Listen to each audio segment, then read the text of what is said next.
gens d'ici sont vraiment extra, extra, extra, extra. Ils parlent de choses extra, extra, extra, extra dans un décor. Extra, extra, extra, extra, extra, extra d'engagement. Extra, extra, extra, extra, extra, extra. Et de projets. Extra, extra, extra, extra, extra, extra. De politique. Extra, extra, extra, extra, extra, extra. Pour de rencontres. Extra, extra, extra, extra, extra, extra. Et vous donnez.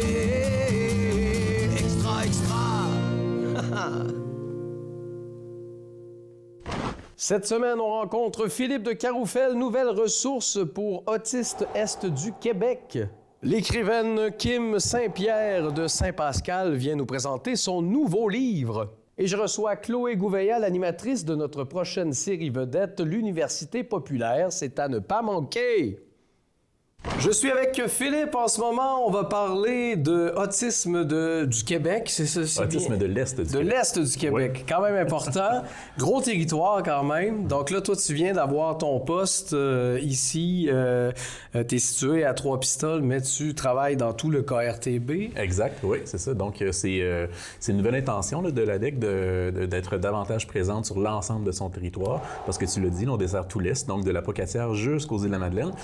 C'est vraiment un immense territoire, beaucoup de MRC à desservir, puis on est une petite équipe, effectif réduit, les réalités du milieu communautaire. Là, donc, là, je suis là disponible et disposé à environ 15 heures par semaine là, pour ce territoire-là. OK. Et là, dans le fond, toi, ce que tu as à faire pendant ces 15 heures-là, c'est pour ceux qui ne comprennent pas trop qu'est-ce que ça mange en hiver, ça ressemble à quoi? Oui. L'offre de services d'autisme de l'Est du Québec est quand même assez variée. Là. On travaille principalement auprès des familles, des proches et des personnes autistes.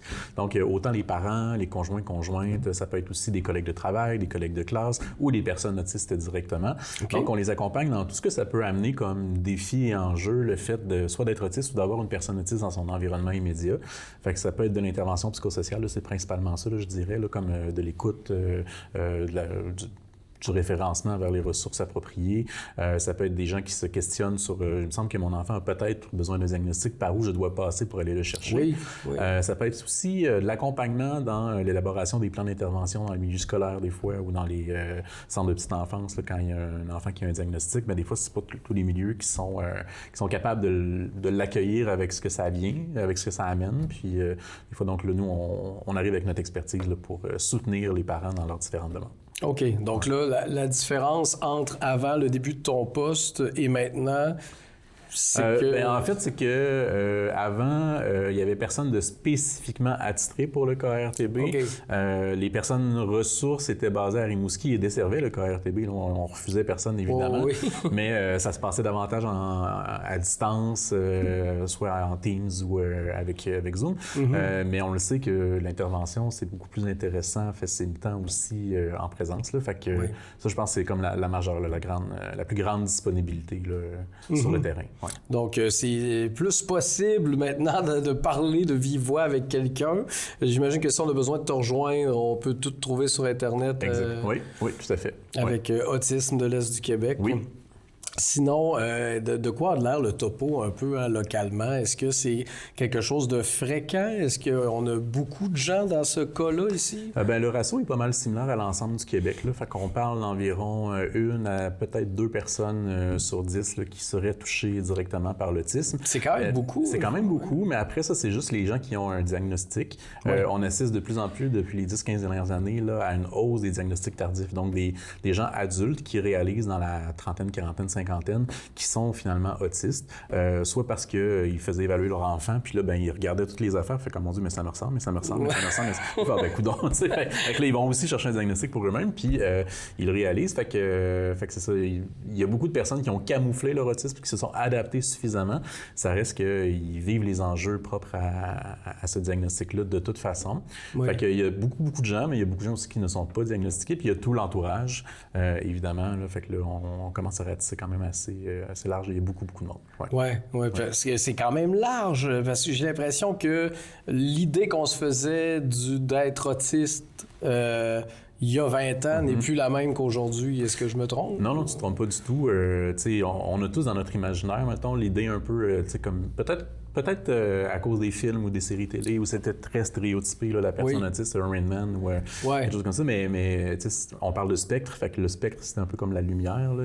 C'est un infini de possibilités. Fait que, on dit souvent qu'il y a autant de façons d'être autiste qu'il y a de personnes autistes. Fait que c'est difficile à un moment donné de tresser vraiment des portraits très, très clairs. Là. Fait qu'il y a toujours des gens qui font comme, ben moi je suis autiste, mais je suis pas comme ça. Moi je suis autiste, mais je suis... Fait que même si on évoque des généralités, ça reste que tout le monde a leur spécificité là-dedans. Là. Oui, c'est des humains, donc forcément, beaucoup de différences. Il y en a pour qui c'est plus handicapant.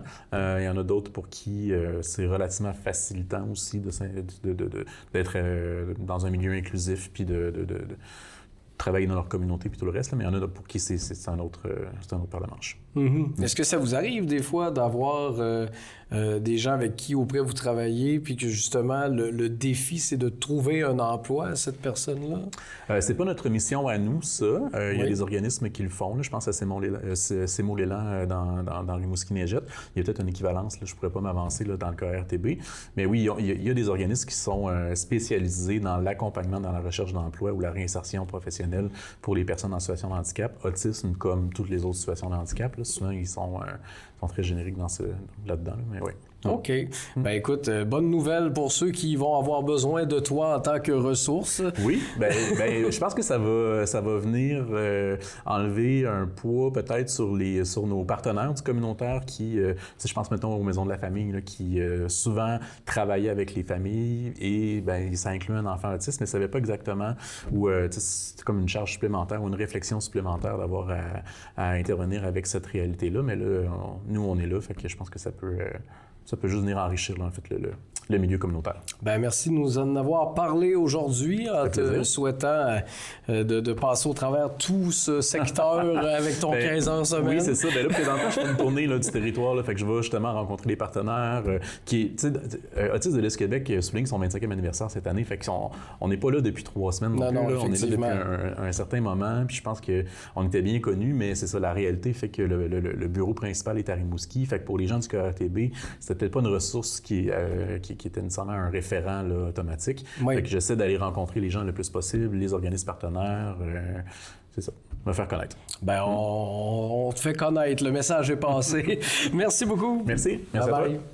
Yep. Je suis avec Kim en ce moment. On parle de son nouveau bouquin. Bonjour, Kim. Bonjour, ça va bien? Oui, toi? Oui. Bienvenue à Extra Extra une fois de plus. Oui. Puis en plus, c'est pour des belles nouvelles. Regarde ça, c'est beau. Écoute, le monstre des abysses. Oui. Ben là, lui, la dernière fois qu'on s'est parlé, était-tu déjà en chantier? Je pense qu'il est en chantier, là, mais on était au début, là, au premier balbutiement de l'écriture. Fait que, mon Dieu, t'es efficace. Quand même productif. Qu'est-ce qu'il y a dans ce livre-là? Écoute, je conclus ma trilogie un peu, là, que j'avais commencé avec Comme une ombre et La proie des flammes. Donc, ici, mon personnage principal, Léa Beaumont, est confronté à une nouvelle enquête, une jeune fille qui est retrouvée dans le canal Lachine.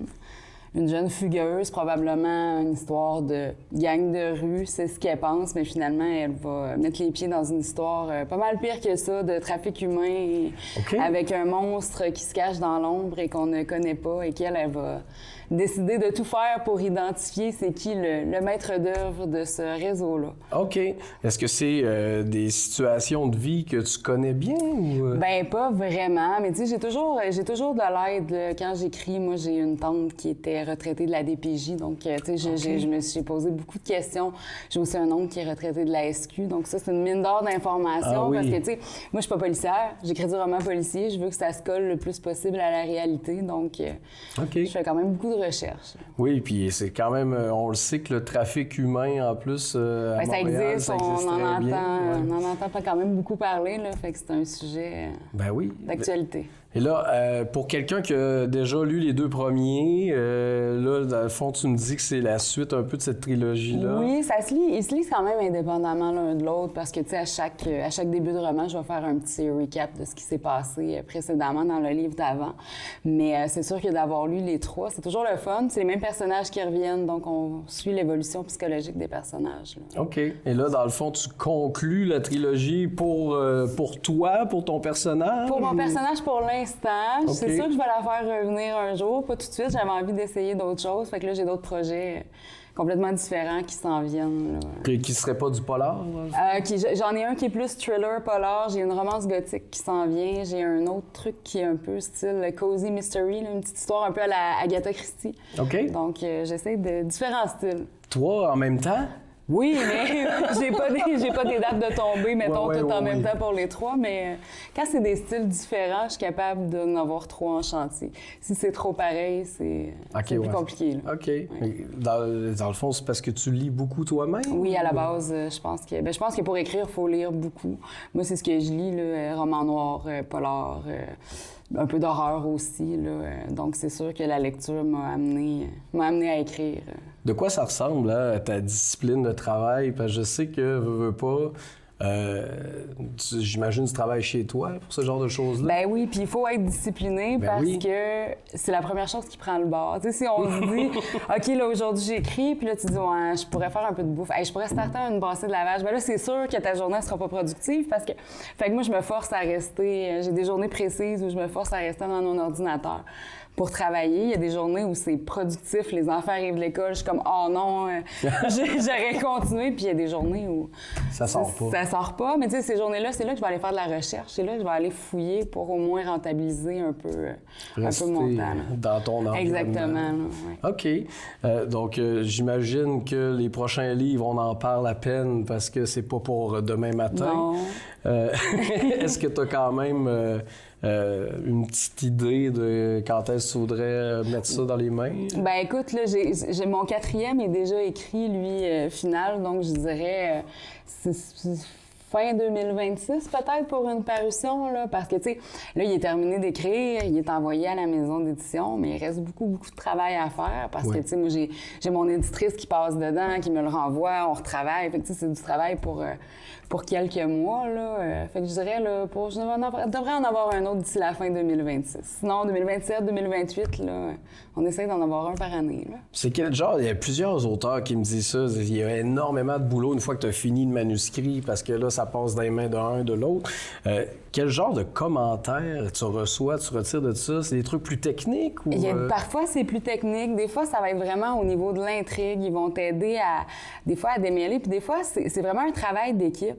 Oui. Puis il y a des choses, des fois, auxquelles moi, j'aurais pas pensé. Oui. Puis que mon éditrice, elle va y penser. Puis je me dis, ben, tu sais, j'aurais pas pu faire ça tout seul sans tous ces regards-là sur mon livre. Là, je serais pas arrivée à ce produit fini. Là. Fait que oui, c'est beaucoup de travail, mais moi, je trouve ça le fun. Oui, c'est bien reçu. Oui. C'est toujours dans l'optique de rendre ça meilleur. Fait que c'est jamais négatif pour être négatif si on a des petites choses à retravailler. Puis, tu sais, on est tout le temps dans la discussion. Si je suis pas d'accord, ben je vais expliquer pourquoi je suis pas d'accord de changer ça reste ton œuvre. Exactement. Ben c'est ça qu'on veut, là. C'est mes mots à moi. Je veux pas que ça soit quelque chose qui me ressemble pas, là.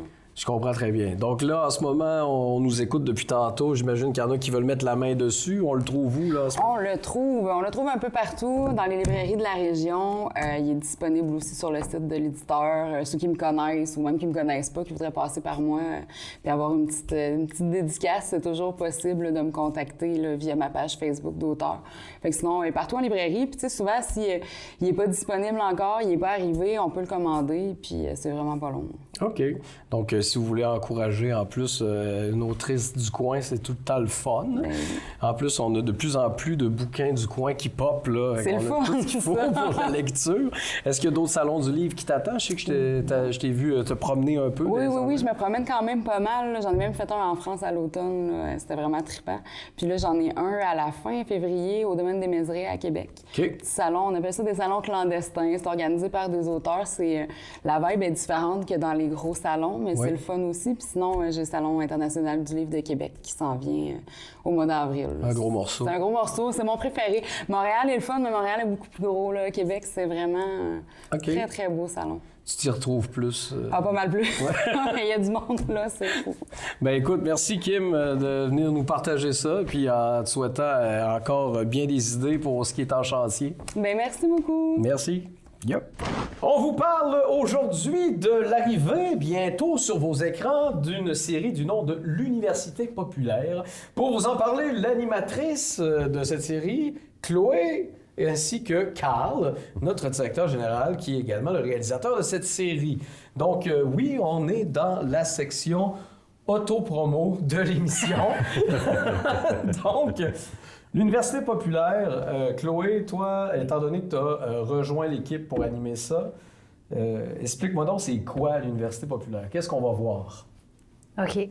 Là, il faut que je le dise. Là. J'ai tellement le goût de dire plein de bêtises, puis j'ai tellement le goût de rire.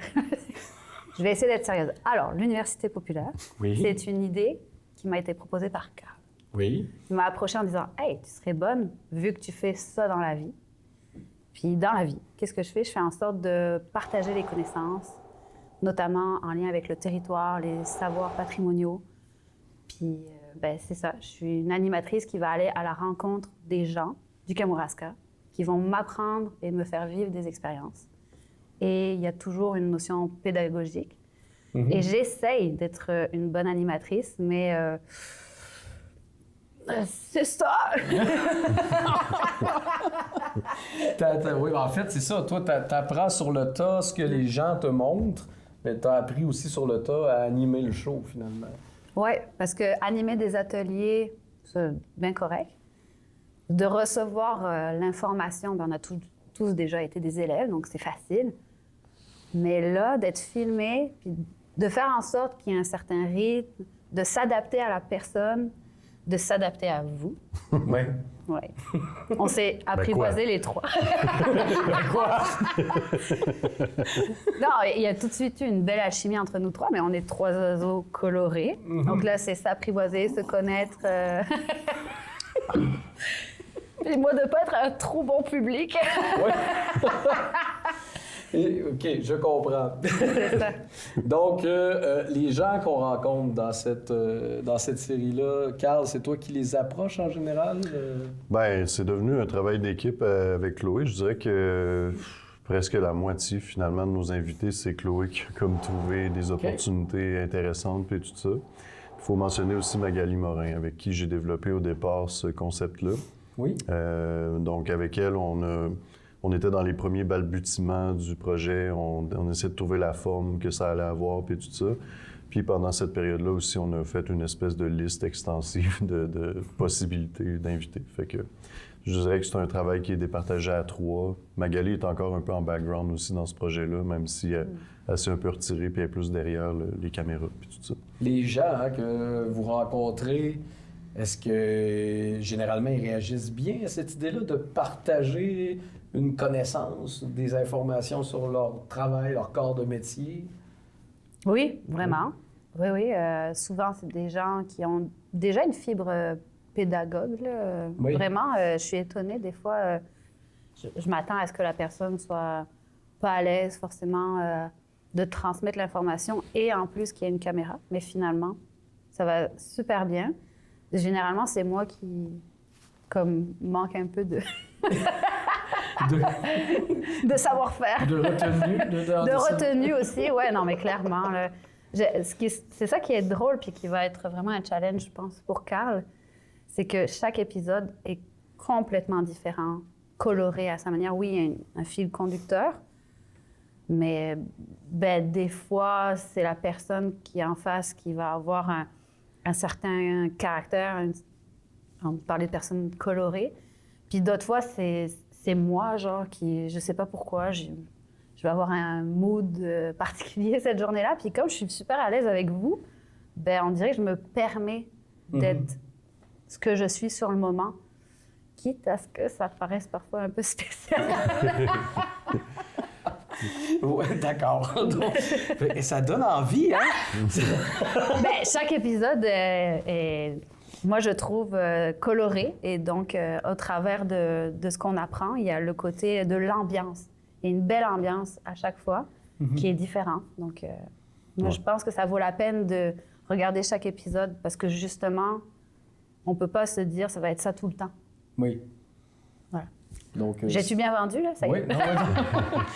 Mais pour rentrer un peu plus dans le concret, pour ceux qui se demandent quel type, je sais qu'il y en a beaucoup, là, mais quel type de métier ou de corps de métier là, on va apprendre, là, entre autres, quelques exemples? Oh, mon Dieu. Bien, il y a eu la soudure.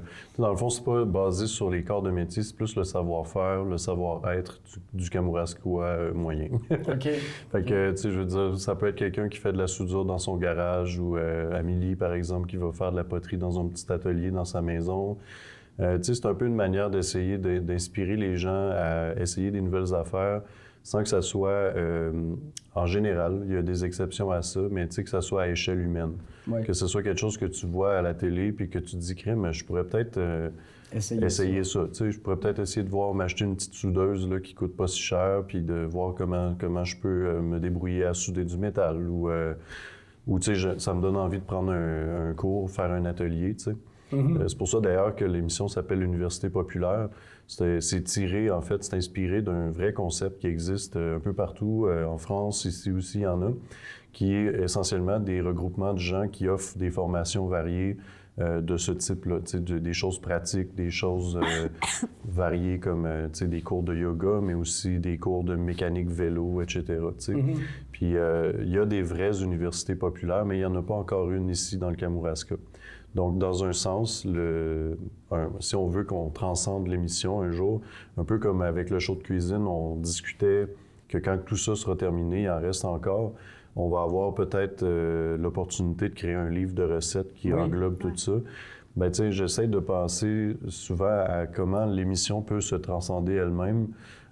Puis dans ce cas-ci, ben, ça pourrait être intéressant qu'on regroupe tous les gens qui ont participé à l'émission puis qu'on les encourage sans nécessairement qu'on soit que ce soit nous qui faisons ça à la TVCK, mais qu'eux, ils aient un peu cette inspiration-là, peut-être, de créer une université populaire dans le Kamouraska, qui, à ce moment-là, donnerait accès aux gens à toutes sortes de nouveaux ateliers, nouvelles formations de toutes sortes, qui, essentiellement, les rendent plus autonomes, indépendants. Okay. Après, je tiens à quand même dire, il y a des corps de métier, des épisodes où ça va t'amener plus une curiosité plutôt que, mettons, quand je suis allée chez la ferme Vigo. Oui. Bon, c'est pas tout le monde qui connaît l'univers des élevages. Oui, oui. Ben, là, ça démystifie un peu cet univers-là. Puis ce que j'aime à travers l'université populaire, c'est que au-delà des connaissances, comme disait Carl, c'est que ça va amener vraiment un ancrage territorial dans le sens où c'est quoi la vibe du Kamouraska. Puis à travers les gens du Kamouraska puis leurs différents savoir-faire, bien justement, tu peux avoir un genre de portrait territorial qui est vraiment intéressant, qu'on découvre à travers les épisodes. Nous, on a comme fait 15 épisodes déjà. Oui. Puis même moi qui connaissais la plupart des personnes, ça reste que là, je les ai vus sous un autre angle. Et c'était très intéressant sociologiquement et comment c'était rattaché au territoire d'un point de vue géographique. Vraiment intéressant.